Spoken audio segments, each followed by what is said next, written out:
Celine Evangelista mengaku nekat menemui Stefan William 1 minggu yang lalu. Diketahui baik Celine Evangelista maupun Stefan William masih belum lagi tinggal bersama setelah beberapa bulan terlewati. Lelah dengan kondisi rumah tangganya yang menggantung, Celine Evangelista pun akhirnya datang menemui Stefan William. Celine Evangelista mengungkap momen pertemuan terakhirnya dengan Stefan William.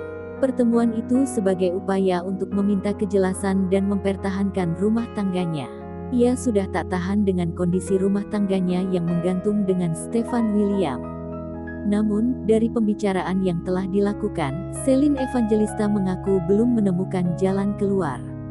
Stefan William masih bungkam dan belum memberikan kepastian soal akhir dari permasalahan rumah tangga yang terjadi.